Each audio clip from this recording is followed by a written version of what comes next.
अध्याय चौथा। हुक्म का भौतिक, नैतिक और आध्यात्मिक स्वरूप। जीवन की विविधता और नियम की एकता। इस जगत में अद्भुत अनेकता और विविधता दिखाई देती है, परंतु इस अनेकता के पीछे एक अनोखी एकता छिपी हुई है। यह जगत स्वयंभू और आत्मनिर्भर नहीं है, न ही यह अपने आप चल रहा है। इसका सृजनहार सर्वशक्तिमान प्रभु है और यह अपने अस्तित्व के लिए कर्ता प्रभु और उसके हुक्म पर निर्भर है। आप कहते हैं कि सृष्टि नियम रहित नहीं है, बल्कि प्रबंध, शासन, योजना, संगठन में बंधी हुई ऐसी व्यवस्था है जो घटना और कार्य की अनेकता, रूप और आकार की विविधता, नियम और प्रयोजन की एकता के सूत्र में बंधी दिखाई देती है।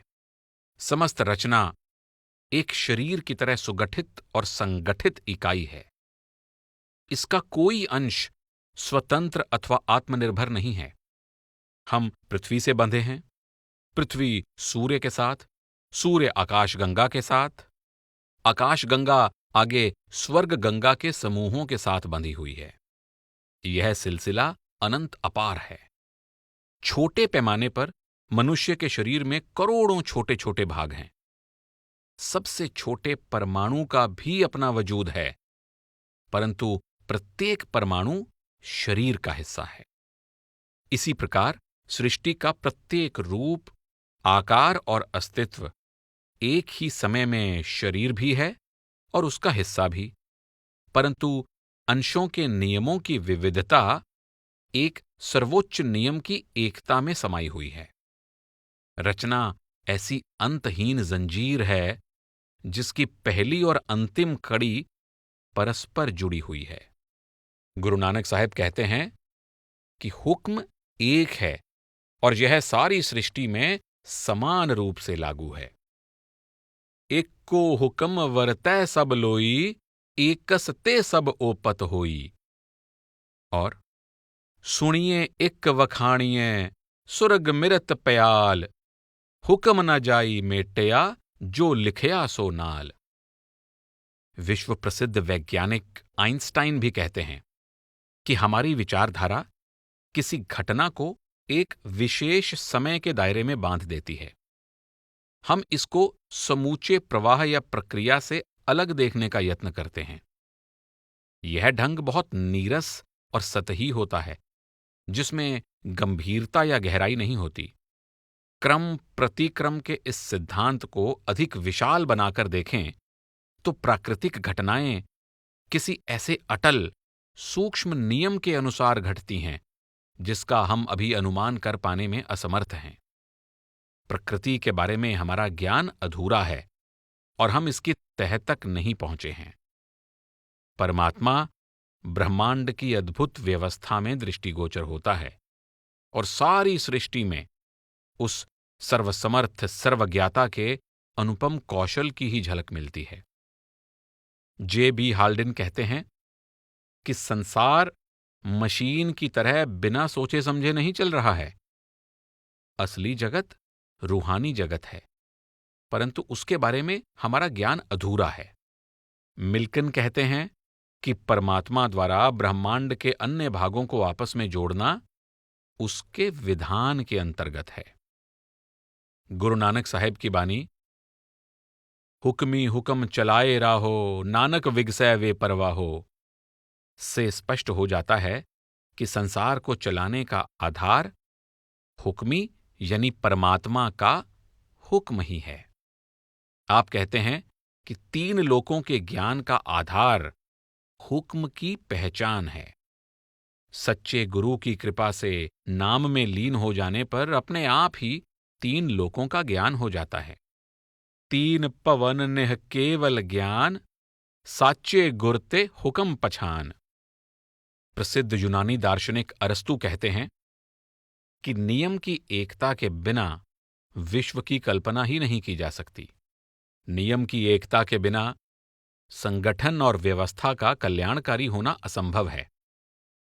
प्रसिद्ध रोमन दार्शनिक सिसेरो ने ब्रह्मांड की तुलना एक नगर से की है। वह कहते हैं कि धरती पर निरंतर होने वाले परिवर्तन और ग्रहों की गति आदि से किसी ऐसी चेतन शक्ति का संकेत मिलता है जो इनकी रचयिता है, जो जगत तथा इसके भिन्न भिन्न भागों में एक गतिशील व्यवस्था स्थापित करती है तथा इसका संरक्षण और संचालन करती है। प्रसिद्ध वैज्ञानिक न्यूटन ने ब्रह्मांड के प्रबंध की एक रूपता, व्यवस्था और सुंदरता के पीछे इसकी स्थापना करने वाली शक्ति का उल्लेख किया है। गुरु साहिबान रचना को एक योजना के रूप में एक ऐसी व्यवस्था में बंधा हुआ बताते हैं जिसमें प्रत्येक भाग दूसरे के साथ अटूट रूप से जुड़ा हुआ है। एक भी भाग का स्वतंत्र अस्तित्व नहीं है, सभी मिलजुल कर ही किसी अर्थ को सिद्ध करते हैं। गुरु अर्जन देव जी हुक्म को एक सूत्र में पिरोया हुआ मानते हैं तथा रचना की अनेकता का एक ही सर्वोच्च और सर्वमान्य आधार बताते हैं। सगल समगरी तुमरै सूतर तारी, तुम ते होए सो आज्ञाकारी। रचना का स्वरूप इस प्रकार है जैसे अनेक मोती एक ही माला में पिरोए हों। गुरु अमरदास जी भी कहते हैं कि हुक्म भी एक है, हुकूमत भी युगों युगों से एक की ही चलती आ रही है। इक्को अमर एका पतसाही, जुग जुग सिरकार बनाई है। गुरु नानक साहेब की बानी आरती में समूची सृष्टि को एक ही सूत्र में पिरोया हुआ दर्शाया गया है। सूर्य, चांद गगन रूपी थाल में रखे दीपक हैं, तारे इसमें रखे मोती हैं, समस्त वनस्पतियां इसमें फूलों के समान सजी हुई हैं, पर्वत धूप बत्ती के समान है, पवन का चंवर डुलाया जा रहा है तथा खंड ब्रह्मांड उस कर्ता की आरती कर रहे हैं। इस आरती में अनहद शब्द की भेरी बज रही है। जपजी की 100 दर पौड़ी की ये पंक्तियां नियम के निर्माता, नियम की एकता तथा व्यापकता की ओर सुंदर संकेत करती हैं। सोई सोई सदा सच साहेब, साचा साची नाई, है भी होसी जाए न जासी, रचना जिन रचाई, रंगी रंगी पाती कर कर, जिनसी माया जन उपाई, कर कर वेखै कीता अपना, जिव तिस दी वड्याई, जो तिस पावै सोई करसी, हुक्म न करना जाई, सो पात साहो साहा पात साहेब, नानक रहन रजाई। वह परमपिता परमात्मा ही सत्य है, उसका विरद भी सत्य है, केवल उसी का अस्तित्व है और भविष्य में भी रहेगा। सृष्टि का सृजनहार परमात्मा न कभी मरता है न जन्म लेता है। परमात्मा ने अनेक रंगों, आकारों, वस्तुओं आदि की रचना की है। माया को बनाने वाला भी वही है। वह जीवों की रचना करके स्वयं ही उनका संरक्षण और संभाल करता है। यही उसकी वड्याई यानी महिमा है। वह वही करता है जो उसे भाता है। वह सबका शहंशाह है, शहंशाहों का शहंशाह है। इसीलिए गुरु नानक साहेब जीव को उसके हुक्म में रहने की हिदायत देते हैं। इसी प्रकार जपजी में 5 खंडों के वर्णन की समाप्ति जिव जिव हुक्म तिवै तिवकार के साथ होती है, जिसमें हुक्म को सर्वोपरि बताया गया है। इससे स्पष्ट होता है कि जगत में समस्त भौतिक, नैतिक और आध्यात्मिक नियम हुक्म के अधीन हैं। भौतिक नियम, गति तथा केंद्र की ओर आकर्षण। ब्रह्मांड में कार्यशील 2 अति महत्वपूर्ण नियम गति और गुरुत्वाकर्षण के हैं। वैज्ञानिक भाषा में इन्हें law of motion and law of gravitation कहा जाता है। गुरु नानक साहिब भी जगत को गति में बंधा हुआ बताते हैं और गति प्रदान करने वाले सर्वशक्तिमान प्रभु की ओर भी संकेत करते हैं। परमात्मा के भय के कारण हवा चल रही है, दरिया प्रवाहित हो रहे हैं और अग्नि जलने का कार्य कर रही है। उसके भय के कारण धरती भार से दबी हुई है और सूर्य चांद नियम के अनुसार कार्यशील हैं। गति और भय का यह लेख यानी हुक्म कर्ता ने धुर से हर एक के लिए लिखा है। पै विच पवन वहै सदवाओ, पै विच चले लख दरियाओ, पै विच अगन कढ़ै वेगार, पै विच धरती दब्बी पार, पै विच इंद फिरै सिर पार, पै विच राजा धर्म दुआर, पै विच सूरज पै विच चंद, कोह करोड़ी चलत न अंत, पै विच सिद्ध बुद्ध सुरनाथ, पै विच आड़ा ने आकाश, पै विच जोध महाबल सूर, पै विच आवह जावह पूर, सगलया पौ लिखया सिरलेख, नानक निरपौ निरंकार सच एक। गुरु साहिब की बानी में स्पष्ट संकेत मिलता है कि प्राकृतिक शक्तियों का कार्य बेजान मशीन के कार्य जैसा नहीं है। यह दिशाहीन नहीं है, बल्कि चेतन सत्ता द्वारा नियंत्रित है, उद्देश्यपूर्ण है और निर्धारित दिशा के अनुसार होता है। दरअसल सारी कायनात उस अचल प्रभु द्वारा प्रदान की गई गति में बंधी हुई है। न्यूटन कहते हैं कि सोलर सिस्टम गतियों का समूह है तथा जगत ऐसे कर्ता की योजना और कारीगरी पर आधारित है जो यंत्र विज्ञान और रेखा गणित में निपुण है। ऐसी शक्ति के अभाव में समूचे ग्रह मंडल में प्रत्येक ग्रह की दूसरे ग्रह के प्रति स्थिति, गति, शक्ति आदि को निर्धारित करना और उनमें परस्पर संबंध स्थापित करना असंभव है। गुरु साहिब के अनुसार गति देने वाली शक्ति स्वयं गति और भय से ऊपर है और स्वतंत्र है। अरस्तु भी मानते हैं कि प्रथम गति प्रदान करने वाली शक्ति स्वयं गति से ऊपर है। गुरु अर्जन देव जी का भी यही मत है कि गुण, तत्व, देवता, माया, काल, धरती, आकाश, नक्षत्र सभी अपने कर्ता के हुक्म के भय से कार्यशील हैं।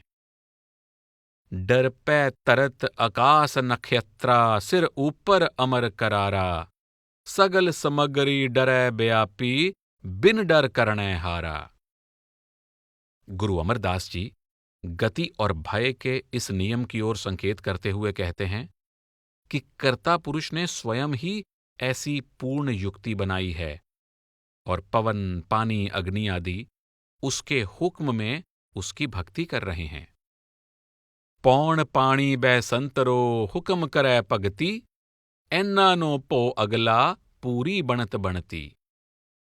गुरु नानक साहिब जी की भी वाणी है, तौल तरम दया का पूत, संतोख थाप रखया जिन सूत। अर्थात धरती धर्म रूपी धौल यानी बैल पर टिकी है। धरती अपने कर्ता द्वारा स्थापित धर्म के सहारे खड़ी है। जिस कर्ता ने धरती की रचना की है, उसने इसके संचालन के लिए धर्म या हुक्म भी बना दिया है। धरती धर्म के सहारे खड़ी है और धर्म दया और संतोष द्वारा कायम रहता है। यानी उस कर्ता द्वारा लागू किया गया विधान उसकी दया से पैदा हुआ है और संतोष के सूत्र में पिरोया हुआ है। भय और संतोष कर्ता की शक्ति का संकेत देते हैं। जगत निरंकुश शक्तियों के संघर्ष का स्थान नहीं है, बल्कि यह विशेष ताल पर नृत्य कर रही रचना है, जिसका संकेत आरती, जपजी की सोदर पौड़ी और पांचों खंडों के वर्णन में मिलता है। गुरु साहब शब्द या हुक्म की अपार शक्ति का परिचय देते हुए कहते हैं कि अंतर में पांचों शब्दों की मीठी धुन और प्रभु के शब्द के शंखनाद से सभी द्वीप, खंड, मंडल, पाताल आदि लोग हैरान हो जाते हैं। वहां सत्य के आसन पर बादशाहों का बादशाह परमात्मा विराजमान है। वहां शब्द रूपी तार से घनघोर धुन हो रही है। उस राग में इतनी कशिश है कि जीव की शून्य मंडल में लिव यानी लौ लग जाती है। उस अकथ प्रभु के शब्द में लीन होने से मन की वासना मन में ही समा जाती है। पंच शबद तुन कार तुन तह बाजे शबद निशान दीप लो पाताल तह खंड मंडल हैरान तार कोर बाजिंत्र तह साच तखत सुल्तान सुख मन कै कर राग सुन सुन मंडल लिवलाई अकथ कथा बिचारिये मनसा मनै समाई। मौलाना रूम कहते हैं कि तेरे कुन फयकून से यानी तेरे हुक्म से हम इस ब्रह्मांड में गोलियों की तरह लुढ़कते फिरते हैं। वह यह भी कहते हैं कि कशिश के कारण आसमान हवा में इस तरह लटका हुआ है जैसे चुंबक का गुंबद हो और इसमें लोहा लटका हो। गुरु साहब कहते हैं, हुक्मे आड़ाने आगासी। गुरु अर्जन देव जी ने खंडों, ब्रह्मांडों, आकाश, पाताल, पुरियों, भुवनों को नाम या हुक्म के आधार पर टिका हुआ बताया है। नाम के तारे खंड ब्रह्मंड, नाम के तारे आगास पाताल, नाम के तारे पुरियां सब पवन। रचना, संभाल और संहार। हुक्म के सर्वव्यापक नियम के अधीन अनेक पदार्थ और जीव उत्पन्न हो रहे हैं और नष्ट हो रहे हैं। परमाणु से लेकर सबसे बड़े ग्रह तक की रचना, संभाल और संहार का कार्य हुक्म के अधीन हो रहा है। पल पल लाखों आकारों का सृजन और विनाश हो रहा है। हुक्म के अधीन यह कार्य निरंतर चल रहा है। हुक्मी साजे हुक्मी टाहे एक चस्से महलक। गुरु अर्जन देव जी भी ब्रह्मा, विष्णु, महेश आदि करोड़ों शक्तियों को परमात्मा द्वारा सृजित किए जाने की बात कहते हैं और ये तीनों शक्तिशाली देव भी हुक्म के अनुसार रचना में कार्यशील होते हैं। गुरु साहब कहते हैं कि सभी देवी देवता हुक्म के अनुसार कार्य करते हैं। ब्रह्मा विष्णु ऋषि मुनि शंकर इंद्र तपै पेखारी मानै हुक्म सोहै दर साच्य आकी मरै अफारी। विस्तार और प्रबंध। जगत में निरंतर परिवर्तन और विकास होता रहता है, परंतु इसकी संभाल यानी प्रबंध में कोई भी अंतर नहीं आता। गुरु नानक साहब कहते हैं कि परमात्मा हुक्म के अधीन अलग अलग रंग और रूप के कितने ही ब्रह्मा बना रहा है। नए खंड ब्रह्मांड निरंतर उत्पन्न हो रहे हैं। केते बरमे काड़त कड़ियै रूप रंग के वेश केतिया कर्म भूमि मेर केते केते तू उपदेश। गुरु अर्जन देव जी भी फरमाते हैं, कोटि ब्रह्म जग साजण लाए, अर्थात परमात्मा ने करोड़ों ब्रह्मा संसार को बनाने में लगाए हुए हैं। हालांकि विज्ञान अभी इस स्तर तक नहीं पहुंचा है, फिर भी इस विषय में वैज्ञानिकों का भी यही मत है। गुरु नानक साहब जगत के विस्तार के बारे में समझाते हुए कहते हैं कि जो एक जगह से टूटता है दूसरी जगह जुड़ जाता है। एक स्थान की हानि दूसरे स्थान की पूर्ति है। न कोई नया पदार्थ पैदा हो रहा है और न ही कोई नई शक्ति। जो कुछ उसने बनाना था एक ही बार भंडार में डाल दिया है। जो कुछ निकल रहा है इन भंडारों में से निकल रहा है। ये भंडार उसकी तरह ही सत्य हैं। आसन लोए लोए पंडार जो किछ पाया सो एकावार कर कर वेखै सिरजनहार नानक सच्चे की साची कार। गुरु नानक साहब कहते हैं कि जो कुछ उसने पैदा किया है उसमें कमी या बढ़ोतरी नहीं हो सकती। लख 84 मेदनी कटै न वदै उताहे। उस पूर्ण प्रभु ने जो कुछ पैदा किया है वह पूर्ण है। रचना अनंत में फैलती और सिकुड़ती रहती है, परंतु इसकी व्यवस्था या संभाल में कोई अंतर नहीं आता। गुरु अमरदास जी ने भी यही फरमाया है, पूरे का किया सब किछ पूरा कटवद किछ नाही। संयोग वियोग। संयोग वियोग का अटल नियम कर्ता के हुक्म के अनुसार समूची रचना पर लागू है। सृष्टि के रचयिता ने ये नियम स्वयं अपनी इच्छा से बनाए हैं तथा इनके अनुसार जगत में दुख सुख प्राप्त होने का खेल चल रहा है। गुरु अमरदास जी ने भी फरमाया है, संजोग विजोग करतै लिख पाए, किरत न चल्लै चलाहा है। और संजोग विजोग दुए कार चलावै, लिखै आवै पाग। शरीर और आत्मा का मिलाप भी संयोग वियोग के नियम के अधीन है। जो संयोग से मिलते हैं वे अवश्य बिछुड़ भी जाते हैं, क्योंकि उसका भाणा या हुक्म यही है, तथा यह हुक्म अटल है। गुरु नानक साहिब की बानी है, संजोगी मेलावड़ा इन तन कीते भोग, विजोगी मिल विछड़े नानक भी संजोग। यह नियम संपूर्ण सृष्टि पर लागू है। गुरु अमरदास जी इसको सृष्टि का मूल नियम कहते हैं कि आत्मा का परमात्मा से बिछुड़ना और दोबारा उससे मिलना, इसके दो किनारे हैं और बीच में सारी सृष्टि फैली हुई है। संजोग विजोग उपायोन सृष्टि का मूल रचाया, हुक्मी सृष्टि साजियन ज्योति ज्योत मिलाया। गुरु साहब संयोग वियोग के नियम को समूची कायनात पर लागू हुआ बताते हैं। परिवर्तन और काल। जीवन का एक अन्य नियम परिवर्तन भी है। गुरु नानक साहब ने परिवर्तन के नियम का विस्तार से वर्णन किया है। आपने जीवन के भौतिक, प्राकृतिक और शारीरिक परिवर्तन का ही नहीं, बल्कि मानसिक परिवर्तन का भी भावपूर्ण चित्रण किया है। काया एक मिट्टी की दीवार है जो दिन रात झड़ रही है। जब तक यौवन या श्वासों का सिलसिला है, तब तक शरीर कायम है। यह अंत में ढहकर मिट्टी की ढेरी हो जाएगा। धन और यौवन तो फूलों की तरह कुछ समय के मेहमान हैं। यह शरीर पानी में पैदा होने वाली कमलिनी के पत्तों की तरह गिरकर नष्ट हो जाएगा। आप फरमाते हैं, कल्लर केरी कंद ज्यों एहनिस किरटै पाए।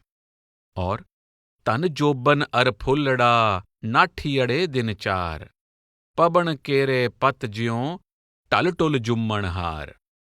गुरु नानक साहब ने मनुष्य के जीवन में आने वाली बहुत सी अवस्थाओं का वर्णन किया है। उन्होंने जन्म से अंत तक मनुष्य में आने वाले बहुत से शारीरिक और मानसिक परिवर्तनों का वर्णन किया है। यह संसार परिवर्तनशील होने के कारण सदा रहने का स्थान नहीं है और यहां पक्का ठिकाना नहीं हो सकता।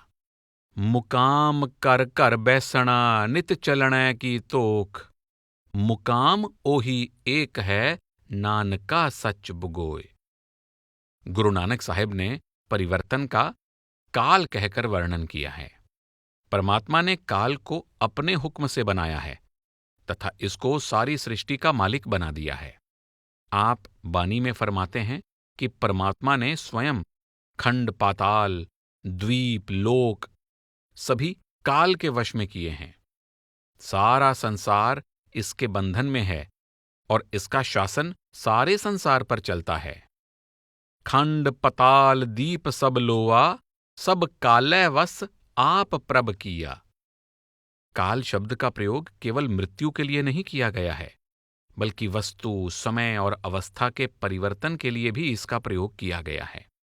गुरु साहब ने बानी में कालचक्र तथा जगत पर इसके प्रभाव को भी स्वीकार किया है। आप कहते हैं कि इस जन्म मरण की माला का मेरुमणि मनुष्य जन्म यानी मनुष्य शरीर है। इस मनुष्य जीवन का एक रथ होता है और एक रथवान। ये दोनों हर युग में बदलते रहते हैं। सतयुग में रथ संतोष और रथवान धर्म था। त्रेता युग में रथ संयम और रथवान बल था। द्वापर में रथ तप और रथवान सत्य था। कलियुग में अग्नि रथ है और झूठ रथवान है। अर्थात शरीर में काम क्रोध आदि की अग्नि है, मन में मिथ्या चेतना है। आपकी बानी है, नानक मेरु शरीर का एक रथवा, कलयुग रथ अग्नि का कूड़ अज्ञे रथवा। सतयुग में जब सत्य बोलते थे। सच्चा वही था जो सच्चे नाम का ध्यान करता था। त्रेता युग में धर्म का एक चरण नष्ट हो गया, धर्म के 3 चरण ही रह गए और चौथी स्थिति दुविधा ने ले ली। द्वापर में दया का चरण नष्ट हो जाने से धर्म की कला आधी रह गई। कोई विरला गुरुमुख ही सत्य की पहचान कर पाता था। कलियुग में धर्म का एक ही चरण रह गया, उसको सच्चे गुरु के बिना कोई नहीं समझा पाया। त्रेतै तरम कला इक चूकी, 3 चरण इक दुबिधा सूकी। दया दुआपर अद्दी होई, गुरमुख विरला चीनै कोई।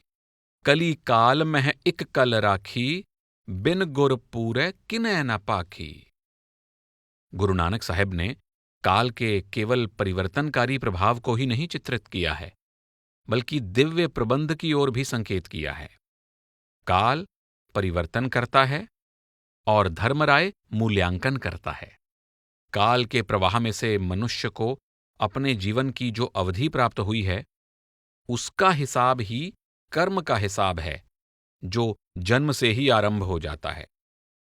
काल और धर्मराय परमात्मा द्वारा बनाए गए विधान का हिस्सा हैं।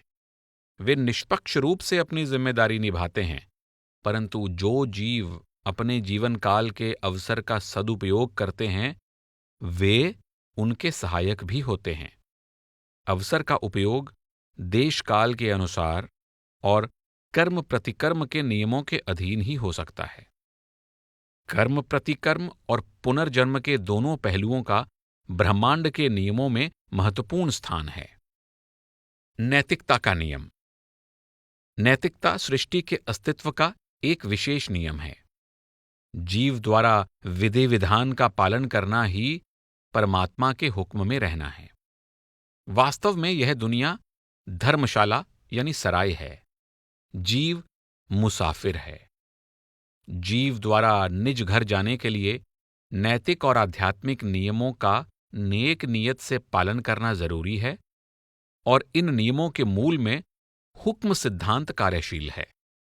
इस सिद्धांत का ज्ञान हो जाने पर जीव नैतिक और आध्यात्मिक रूप से सुदृढ़ हो जाता है। गुरु नानक साहब भी व्यक्तिक और सामाजिक मर्यादा के लिए धर्म को आधार मानते हैं। धर्मखंड धर्म की कमाई का स्थान है, परंतु हमारा उद्देश्य सचखंड में पहुंचकर सच्चे होने का है, और बाकी खंड सचखंड रूपी छत पर पहुंचने के लिए सीढ़ियों का काम करते हैं। आप फरमाते हैं, जिन्नी नाम ते आया गए मसक्कत काल, नानक ते मुख उजले केती छुट्टी नाल। इस दृष्टि से गुरु साहब की बानी का वास्तविक उद्देश्य नैतिक उत्थान यानी निर्मल रहनी द्वारा आध्यात्मिक उन्नति करना है। स्पष्ट है कि गुरु साहब विशाल दृष्टिकोण से व्यक्ति और समाज के नैतिक विकास की अनेक संभावनाओं को प्रस्तुत करते हैं। इस दृष्टि से उनका सबसे महत्वपूर्ण कार्य वर्ण, जाति, विद्या, पदवी, शक्ति का भेदभाव समाप्त करना तथा कर्मकांड के बजाय अंतर्मुख साधना की महिमा करना है। इस दृष्टिकोण से आसा की वार की बानी को विशेष स्थान प्राप्त है। 12वीं पौड़ी में आप कहते हैं कि यदि विद्वान पाप करेगा तो उसके स्थान पर अनपढ़ साधु को सजा नहीं मिल सकती। जीव जैसा कर्म करेगा वैसा ही फल पाएगा। परमात्मा की दरगाह में विद्वान और पढ़े लिखे के आधार पर नहीं, बल्कि कर्मों के आधार पर विचार होता है। 14वीं पौड़ी में कहा गया है कि अपने अच्छे बुरे कर्म का फल स्वयं ही भोगना पड़ता है। मनुष्य जो भी बुरा करता है उसके लिए उसे स्वयं ही पश्चाताप करना पड़ता है। 70वीं पौड़ी में महलों में रहने वाले, मनमर्जी से हुक्म चलाने वाले उच्च श्रेणी के व्यक्तियों को काल और परमेश्वर के आगे हारते हुए दिखाया गया है। इसके श्लोकों में बार बार तथाकथित धार्मिक, सामाजिक, राजसी मार्गदर्शकों के दंभपूर्ण आचरण पर तीखा व्यंग्य किया गया है। गुरु साहिब जाति, धर्म, विद्या, आयु, धन, ताकत आदि पर आधारित झूठे गर्व को अस्वीकार करते हैं। आप 21वीं पौड़ी में तर्कपूर्ण ढंग से कहते हैं कि यदि व्यक्ति को अपने किए कर्मों का ही फल मिलना है तो उसे बुरा काम नहीं करना चाहिए। उसको दूरदृष्टि से काम लेते हुए नतीजे पर नजर रखनी चाहिए तथा पाप कर्मों से परहेज करना चाहिए। जित कीता पाइये आपना, सा काल बुरी क्यों का लिए। मंदा मूल ना की चई, दे लम्मी नदर निहालिए। निश्चय ही यह भावपूर्ण उपदेश समय की मान्यताओं में क्रांति लाने का प्रयास है। गुरु साहेब बहिर्मुखी कर्मकांड के आधार पर लोक में महान बनने के पक्ष में नहीं रहे हैं। उन्होंने अपने समय में प्रचलित सभी सामाजिक और धार्मिक कुरीतियों को जबरदस्त चुनौती दी है तथा निर्मल रहनी के ऐसे आधार प्रस्तुत किए हैं जो समय स्थान की मांग को पूरा करते हैं तथा लोगों को छोटे छोटे दायरों में बांटने के बजाय मिलजुल कर रहने और उदार मर्यादा का पालन करना सिखाते हैं। गुरु नानक साहेब आचार विचार और व्यवहार की दृष्टि से एक अन्य महत्वपूर्ण संदेश देते हैं कि त्याग का संबंध सांसारिक पदार्थों से नहीं बल्कि मन से है। मन में इनका मोह नहीं होना चाहिए। जिस तरह कमल की जड़ें पानी में होती हैं परंतु फूल पानी से बाहर होता है, इसी तरह व्यक्ति जगत में रहता हुआ भी सूरत को शब्द से जोड़कर भवसागर को पार कर सकता है। जैसे जल में कमल निरालम, मुर्गाई न साणे। सुरत शब्द पवसागर तरिए, नानक नाम वखाणे। सत्कर्म। नैतिक नियमों में हक हलाल की कमाई करना सत्कर्म यानी शुभ कर्म माना गया है।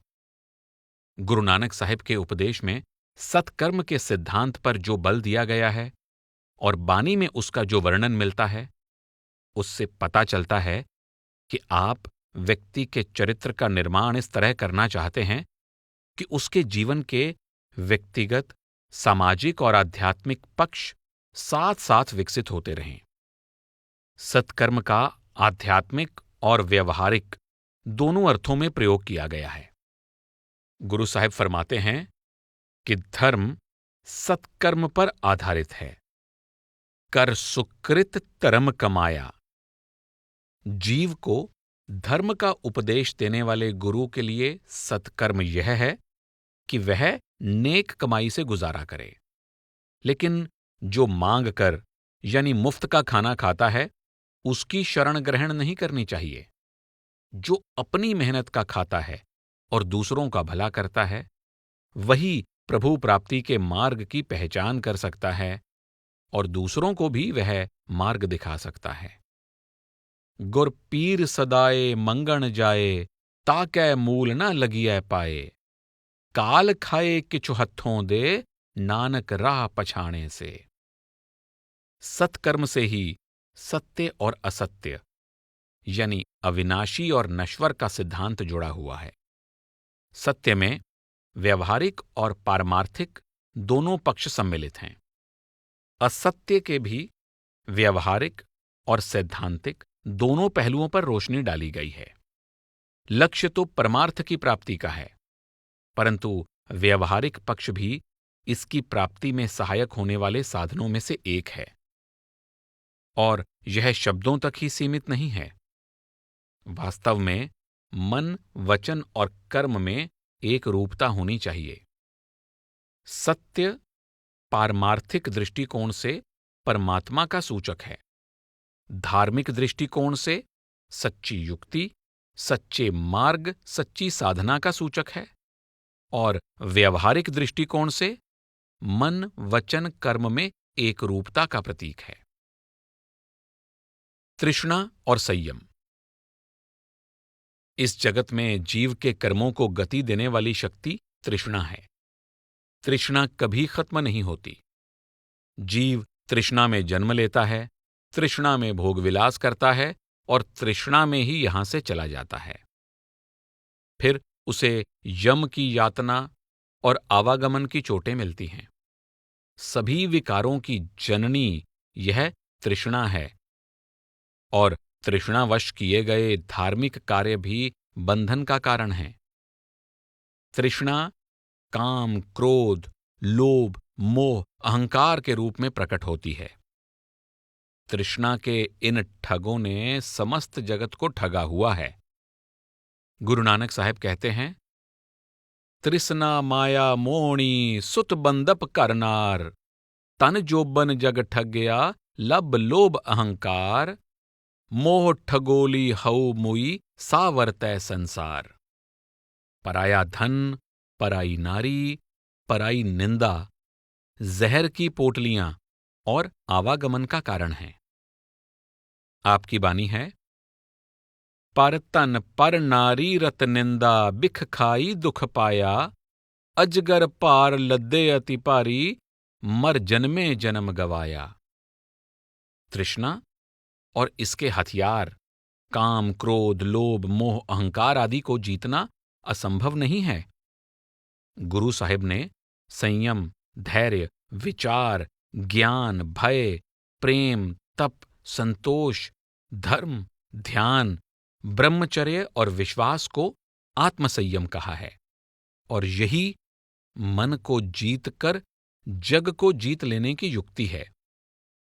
आप फरमाते हैं, जत पहारा तीरज सुनियार, और खिमा गही ब्रतसील संतोखं, रोग न व्यापै ना जम दोखं। गुरु नानक साहब ने मारू राग की अष्टपदियों में जगत की तृष्णा को जीतने के लिए परमेश्वर, शब्द, नाम और सतगुरु की प्रतीति को सहज साधन बताया है। आप कहते हैं कि जो जगत की तृष्णा में फंस जाते हैं वे जगत को प्राप्त होते हैं, जिन्होंने परमेश्वर से प्रीत की है वे परमेश्वर को प्राप्त होते हैं। साई वस्तु परापत होई, जिसस्यो लाया हेत। परमार्थ की चाह वह प्रबल शक्ति है जो लोक और परलोक दोनों में सफलता का कारण बनती है। बिना दृढ़ इच्छा के जगत में कुछ नहीं हो सकता। परमार्थ और स्वार्थ दोनों की प्राप्ति का आधार तीव्र इच्छा है।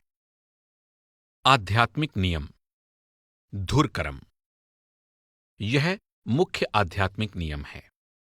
गुरबानी में कहा गया है कि धुरकर्म प्रभु के विधान का अभिन्न अंग है। यह उसका खेल है। वो ही तय करता है कि किस कठपुतली से क्या करवाना है, कब तक उसे नाटक का हिस्सा रखना है, कब नाटक से बाहर निकालना है और कब उसे वापस अपने में मिलाना है। उसका जो भी निर्णय होता है वो हमारे धुर कर्म में लिख देता है।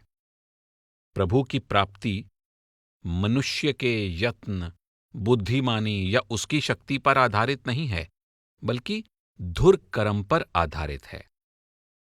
गुरु नानक साहिब की बानी है, सहस सियाणपा लख हुए ता इक न चलै नाल।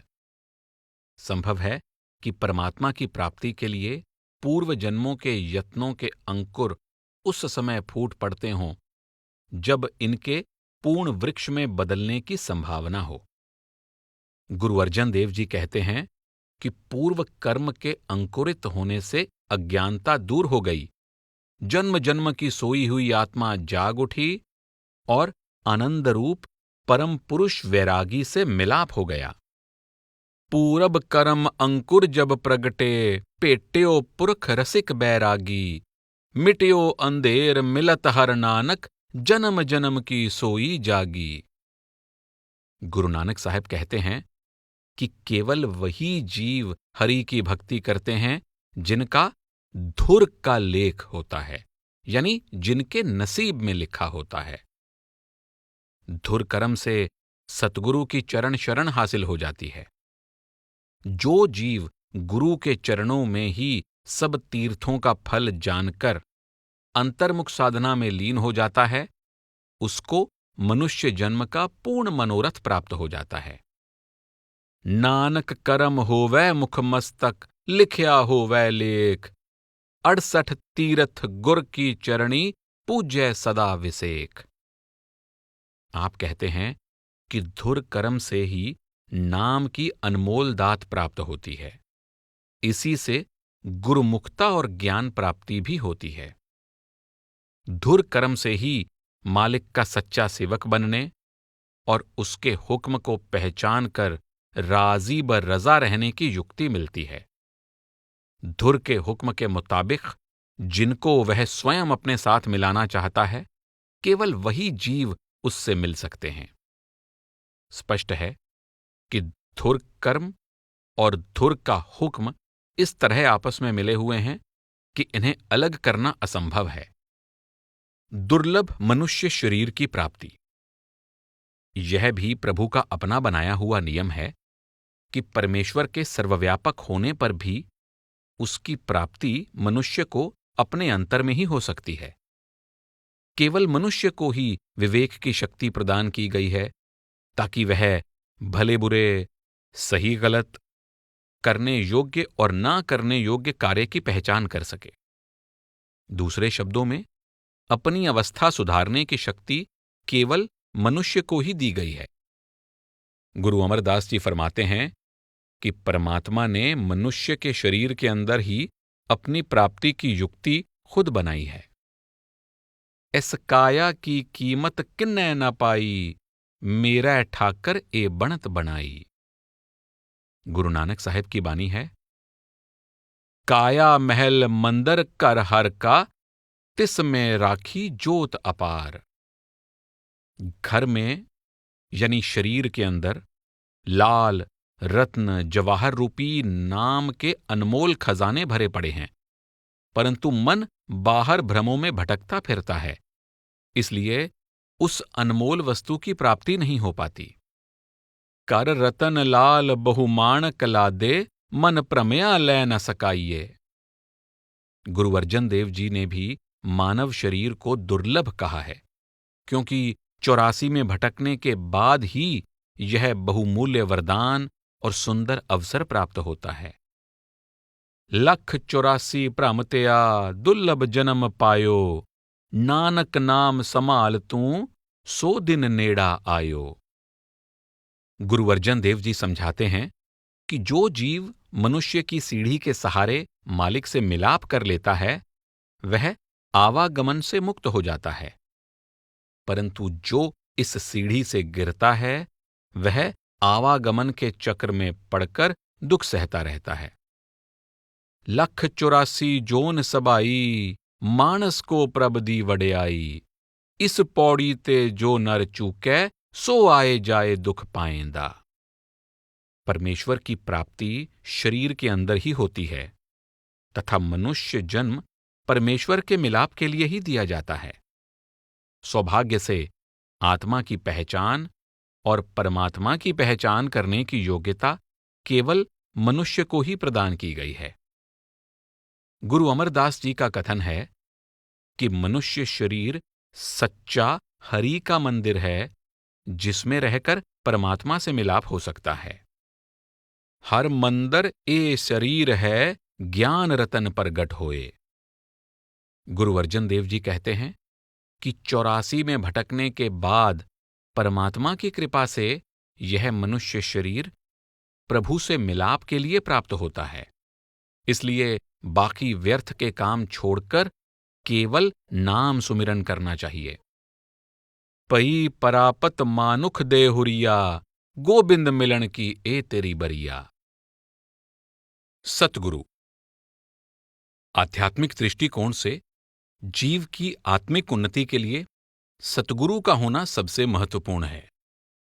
गुरु ही ज्ञान प्राप्ति का साधन और ज्ञान का प्रत्यक्ष रूप होते हैं।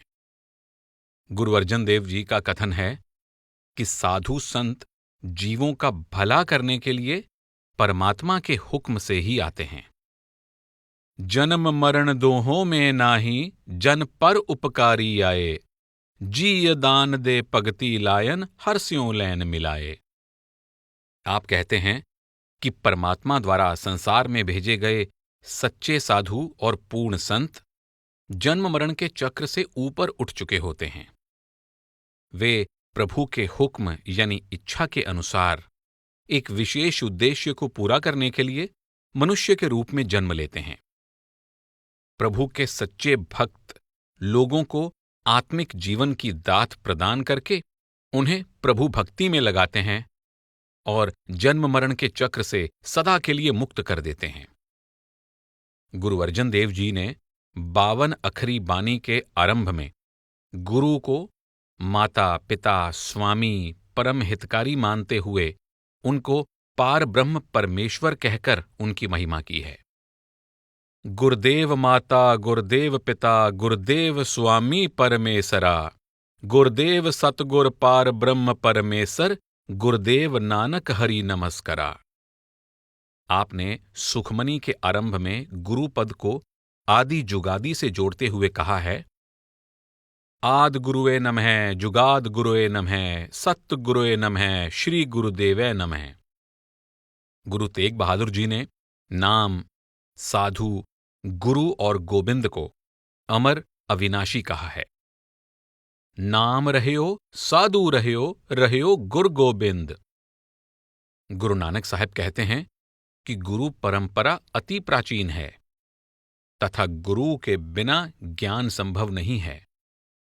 पाई रे गुर बिन ज्ञान न होए, पूछो ब्रह्मे नारदै वेद व्यासै कोय। आप फरमाते हैं कि यह उस मालिक का अपना भाणा, रजा या हुक्म है कि बिना गुरु के उसको कोई प्राप्त नहीं कर सकता। बिना प्रीति के परमेश्वर नहीं मिलता और बिना सतगुरु के प्रीति नहीं होती। गुर बिन पूरा कोय न पावै, और विण प्रीति भगति न होवई, विण सतगुर न लगै प्यार। गुरु अमरदास जी की बानी है, तुर खसमै का हुक्म पया, विण सतगुर चेत्या ना जाए। गुरु नानक साहब कहते हैं कि जिस परमेश्वर के भेद को 18 पुराण, 4 वेद भी नहीं जान सके, सतगुरु उस परमात्मा के दर्शन करवा देते हैं। इसमें कोई संदेह नहीं है कि बिना सतगुरु के किसी को परमेश्वर की प्राप्ति नहीं होती। गुरु ही ऐसी हस्ती है जिससे भूल नहीं हो सकती, बल्कि वह तो भूले हुओं को रास्ते पर ले आते हैं। ऐसा गुरु उनको मिलता है जिनके लिए अकाल पुरुष का हुक्म होता है। जिनको नदर पई गुर मेले, प्रभ पाणा सच सोई। गुरु नाम के दाता होते हैं। उनके उपदेश पर अमल करने से ज्ञान की ज्योति प्रकट हो जाती है। फलस्वरूप मन रूपी मनूर यानी मंडूर नाम रूपी पारस से सोना बन जाता है। गुरु परमात्मा का स्वरूप होते हैं तथा उनमें यह शक्ति होती है कि वह अंदर से ही जीव को परमात्मा से मिला देते हैं। गुर में आप रखया करतारे। सतगुरु कृपा करके इस शरीर रूपी हरि मंदिर में ही उस अलख पुरुष का दर्शन करा देते हैं।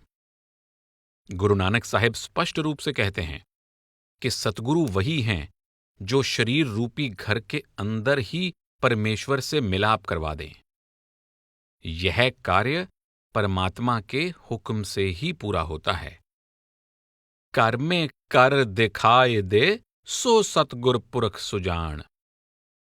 और कर पीतर कर गुरु दिखाया, सहज रते मन पाई।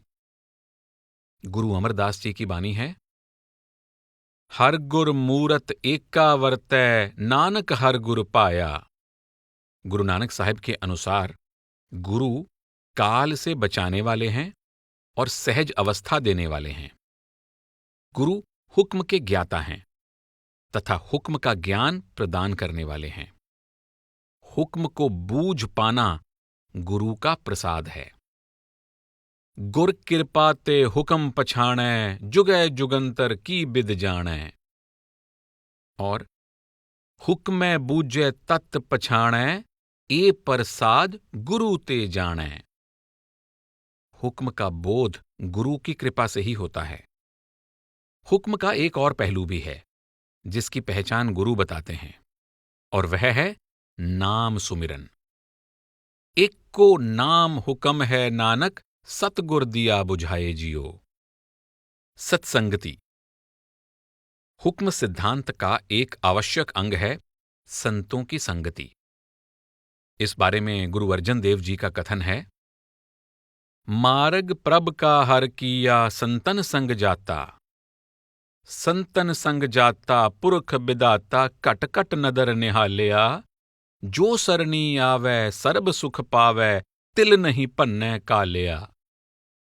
आप स्पष्ट करते हैं कि प्रभु ने रचना करते समय अपने साथ मिलाप के साधन तथा मार्ग की भी रचना कर दी है।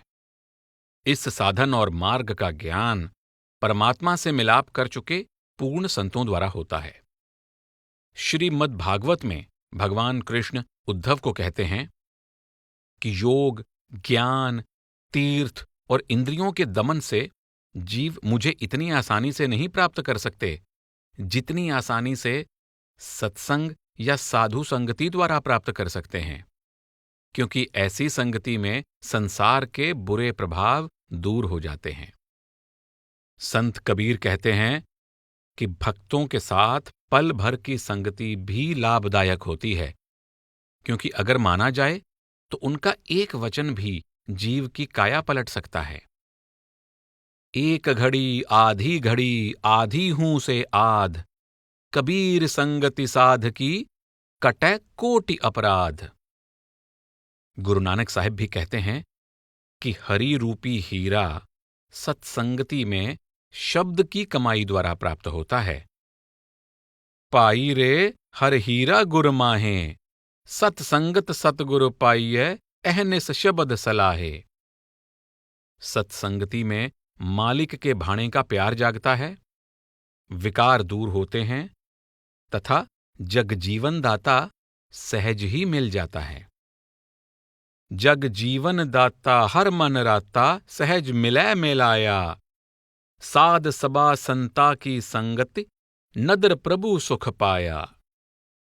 आप समझाते हैं कि ऐसे संतों का सत्संग और संगति बड़े ऊंचे भाग्य से प्राप्त होती है, जो प्रभु भक्ति का जरिया बनती है और परमात्मा की दया मेहर से प्रभु का नाम हमारे मन में बस जाता है।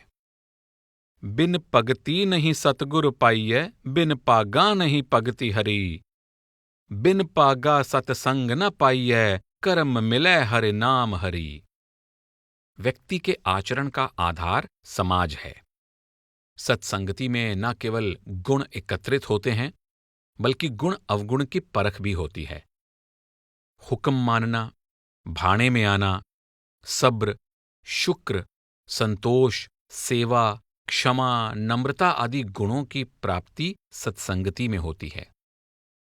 सत्संगति में ही आध्यात्मिक उन्नति होती है।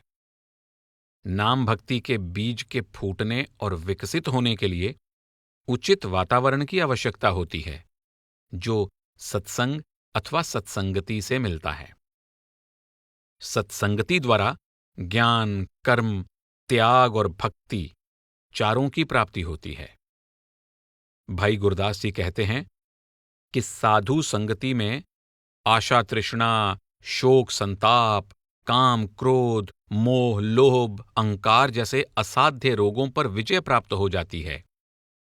धर्म, अर्थ, काम, मोक्ष की प्राप्ति होती है और नम्रता उत्पन्न होती है। साधु संगति में चारों वर्ण इकट्ठे एक सच्चे पथ पर चलते हैं तथा ज्ञान, ध्यान, सुमिरन की पूर्ण युक्ति के अनुसार परमेश्वर की प्राप्ति करते हैं। साधु संगति एक प्रकार से धरती पर बसा सचखंड ही है। ज्ञान त्यान सिमरन जुगति, गुरमत मिल गुर पूरा पाया, साध संगत सचखंड वसाया। प्रभु नाम भक्ति का आधार। गुरु साहिबान ने मनुष्य जन्म के उद्देश्य को प्राप्त करने के लिए एकमात्र साधन नाम भक्ति बताया है। यह विधान यानी नियम परमात्मा का बनाया हुआ है। गुरु साहिब फरमाते हैं कि प्रभु नाम का सुमिरन करना तेरे तन और मन पर धुर अर्थात आरंभ से लिखा हुआ है। सिमर गोविंद मन तन तुर लिखिया। गुरु साहिब के इस कथन से यह स्पष्ट हो जाता है कि नाम का सुमिरन ही हुक्म है। यह धुर से लिखा हुआ है। इसी ने कूड़ यानी झूठ की दीवार को तोड़ना है। इसी ने जीव को सचियार यानी सच्चा बनाना है। गुरु अमरदास जी फरमाते हैं कि परमात्मा द्वारा बनाया गया विधान यह है कि गुरु द्वारा बख्शे गए नाम के बिना आवागमन से मुक्ति नहीं हो सकती और न ही परमात्मा से मिलाप हो सकता है। सच्चे शब्द सच्ची पत होई, बिन नावे मुक्त न पावै कोई। बिन सतगुर को नाओ न पाए, प्रभ ऐसी बनत बनाई है। नाम अदृश्य, अगोचर, अपरंपार है, लेकिन हमारी जिह्वा उन नामों का उच्चारण करती है जो परमात्मा के महान गुणों के आधार पर मनुष्यों द्वारा रखे गए हैं।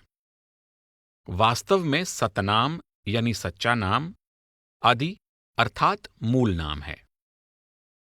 कीर्तम नाम कथे तेरे जिह्बा, सत नाम तेरा परापूर बला।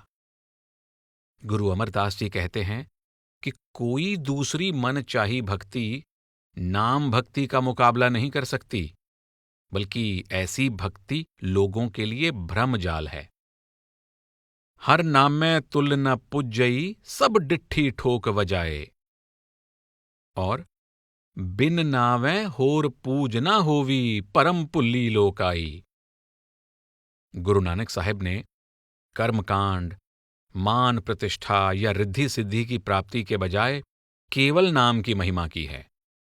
आप हर प्रकार के कर्म, धर्म, स्वच्छता, संयम, जप तप को शब्द यानी नाम में समाया हुआ मानते हैं।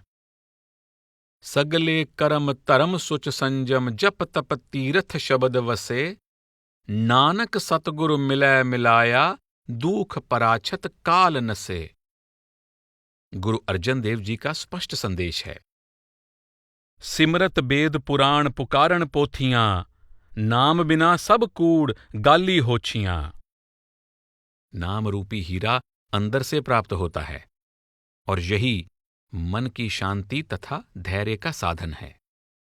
परमात्मा शरीर के अंदर है और जब उसकी रजा होती है तब नाम प्राप्त होता है। सतगुरु से प्राप्त होने वाला यह नाम ही सच्चा रत्न, सच्चा धन है। इसकी प्राप्ति ही मनुष्य जीवन का वास्तविक लाभ है और यही विषय विकारों की मैल को धोने वाला सच्चा अमृतसर है। अंतर नाम परापत हीरा, हर जपते मन मन ते तीरा।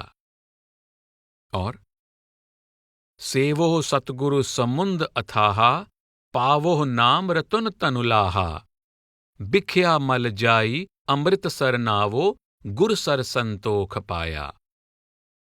गुरु अर्जुन देव जी सुखमनी की पहली 4 अष्टपदियों में नाम की महिमा करते हैं। आप कहते हैं कि नाम की पल भर की साधना के साथ किसी भी अन्य साधन की तुलना नहीं हो सकती। गुरुमुख द्वारा दिए गए नाम का जाप मुक्ति देने वाला है। नहीं तुल राम नाम विचार, नानक गुरमुख नाम जपिए एक बार। और हर के नाम समस्सर कछु नाही, नानक गुरमुख नाम जपत गत पाहें। भक्ति मार्ग के सभी संत कवियों ने नाम की आराधना पर विशेष बल दिया है। गोस्वामी तुलसीदास जी नाम को अपने इष्ट राम और निर्गुण प्रभु से ऊंचा स्थान देते हुए कहते हैं कि इसकी महिमा का वर्णन कर पाना असंभव है। ब्रह्म राम ते नाम बड़, बरदायक बरदान। और कहों कहाँ लग नाम बड़ाई, राम न सकही नाम गुन गाई। गुरु नानक साहब नाम को प्रभु रूपी वृक्ष का फल कहते हैं। जो भी यह फल खाता है तृप्त और अमर हो जाता है। साहिब सफलयो रुखड़ा, अमृत जाका नाओ। जिन पिया ते त्रिपत पए, हो तिन बलिहारै जाओ। परमात्मा एक है और उससे मिलने का मार्ग भी एक ही है। यह मार्ग नाम है, जो सूक्ष्म ही नहीं अनादि भी है। गुरु साहब कहते हैं कि कलयुग में भी वही अनादि नियम कार्यशील है। आप स्पष्ट करते हैं कि मुक्ति के लिए बाकी सभी साधन व्यर्थ हैं। कलयुग में केवल प्रभु नाम ही करनी का सार है। कल में है राम नाम सार। गुरु नानक साहिब ने नाम की कमाई अर्थात नाम सुमिरन को जीवन का प्रमुख कार्य बताया है। जिनको सच्चे नाम की भूख लगती है, उनकी बाकी हर तरह की भूख शांत हो जाती है और उनके लिए प्रभु नाम ही जीवन का आधार बन जाता है। आखा जीवा विसरै मर जाओ, आखण औखा साचा नाओ।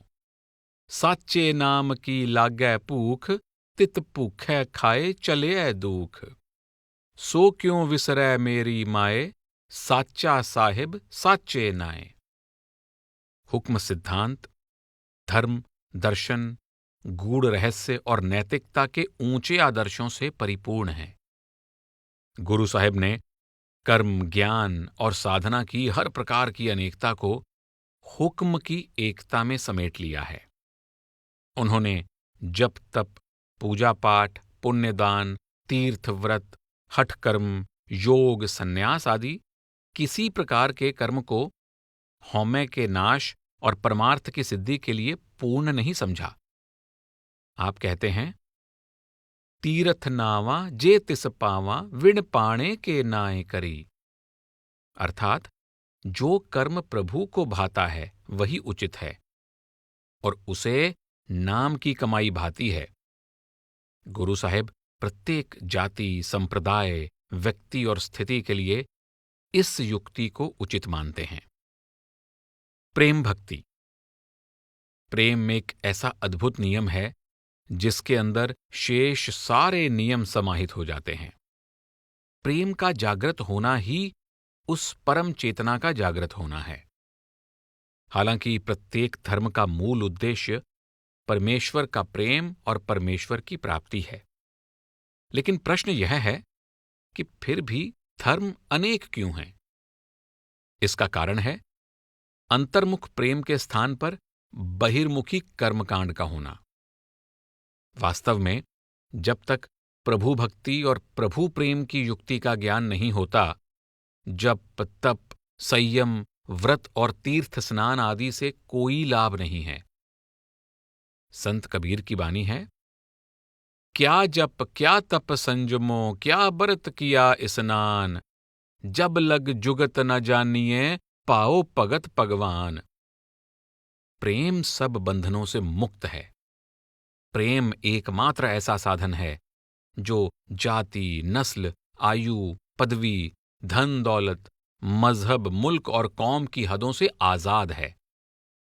जहां प्रेम है वहां धर्म है। जिस हृदय में परमात्मा से मिलाप की तड़प हो, उसी में प्रेम छलकता है।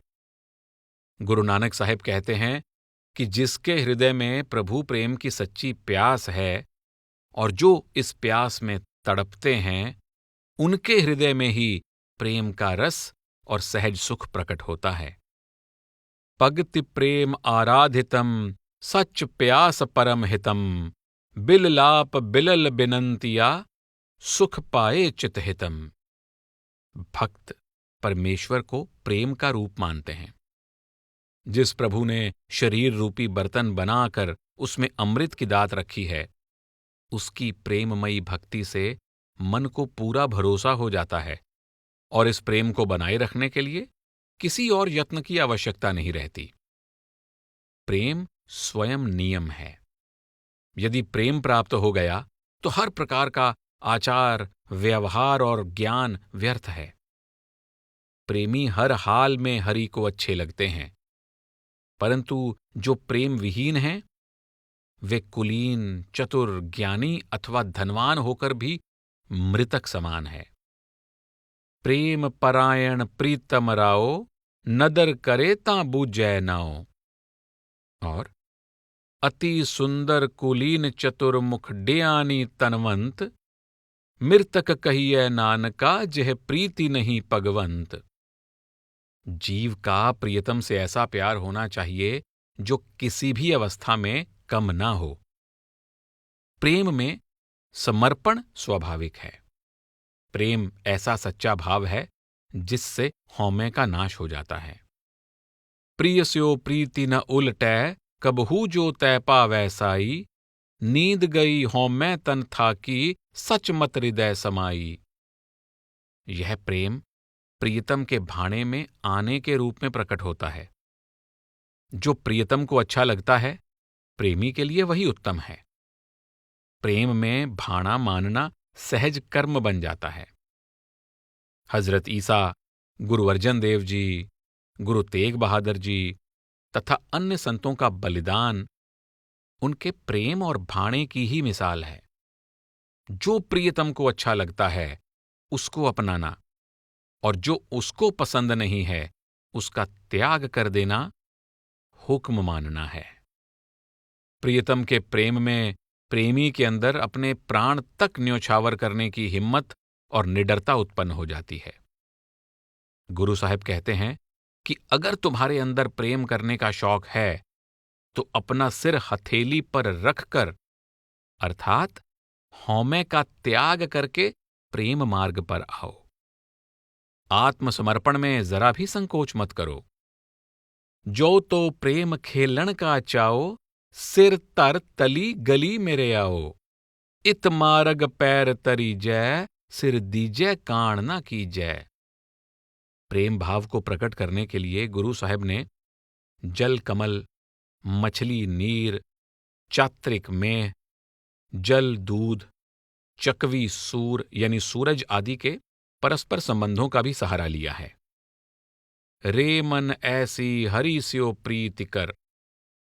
इस तरह प्यार जीवन का सार भी बन जाता है और सत्य रूप परमात्मा से मिलाने और उसी का रूप हो जाने का साधन भी है। गुरु अर्जन देव जी कहते हैं कि हरि का सेवक हरि जैसा ही होता है, चाहे वह देखने में साधारण मनुष्य ही प्रतीत होता हो।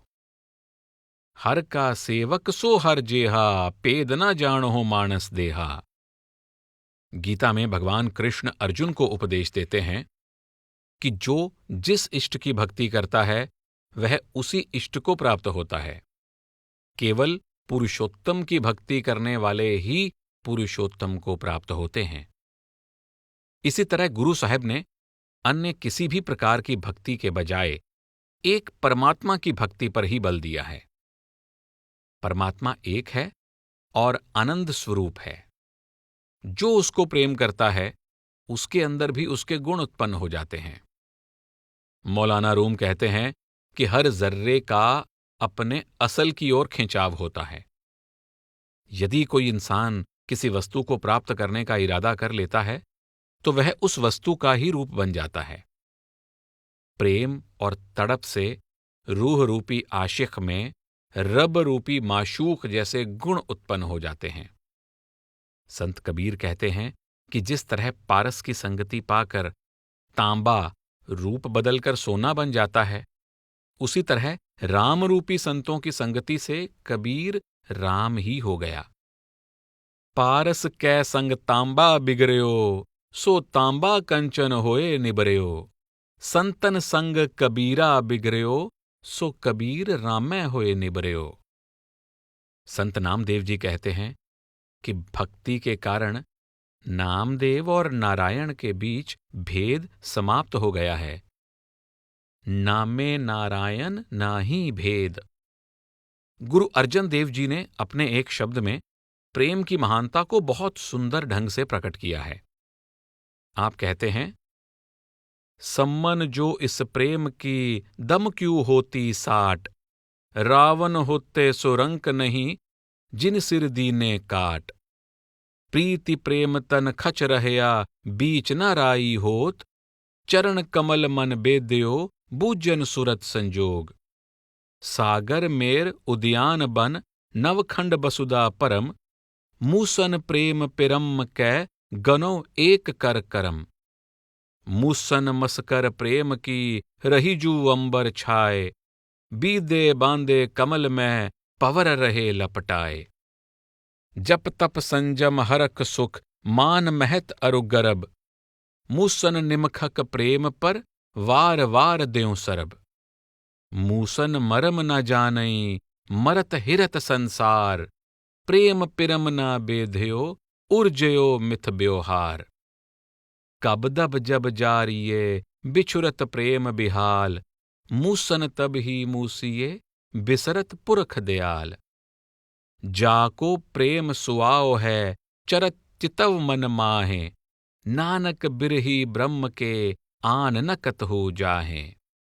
लख काटी ऊंचो कनो चंचल चीत बिहाल, नीच कीच निमृत कनी करनी कमल जमाल।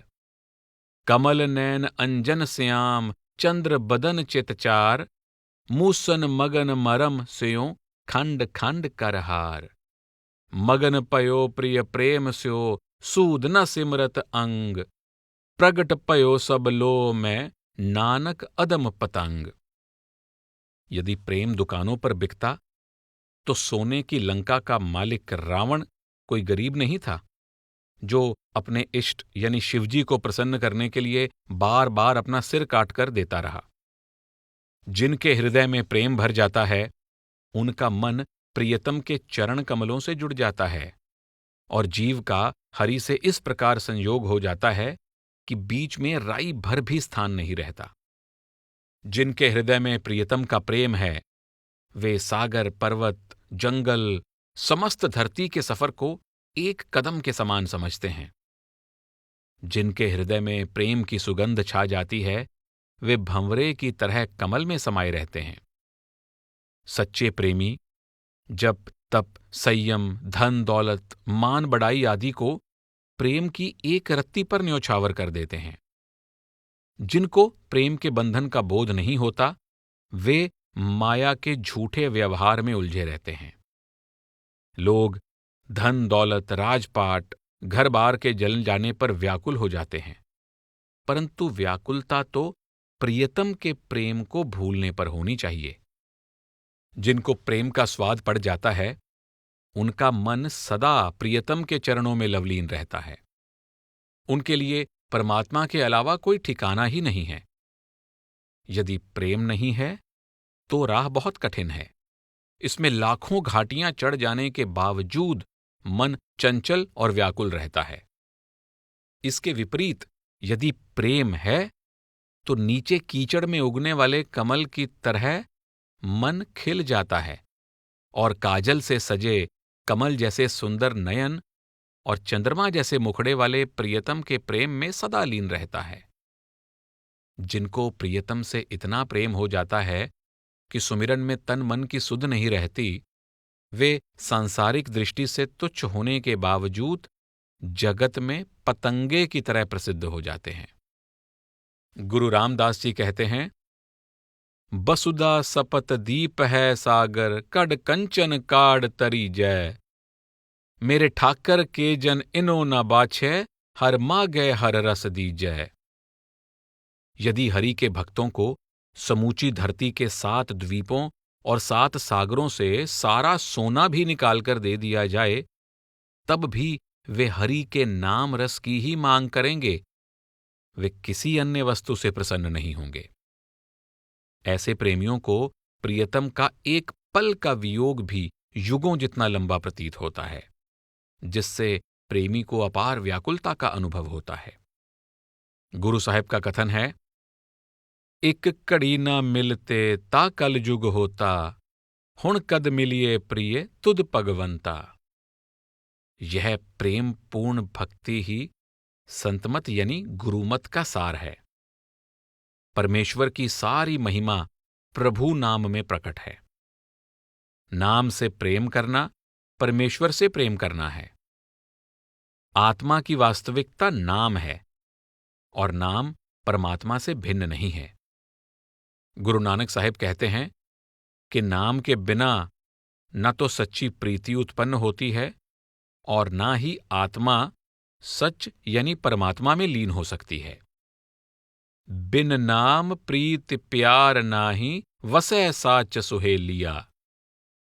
गुरु अर्जन देव जी भी प्रेम की महिमा करते हुए समझाते हैं कि प्रेम करने योग्य असली पदार्थ नाम है तथा यही मोह माया को नाश करके परमेश्वर से मिलाप का साधन बनता है।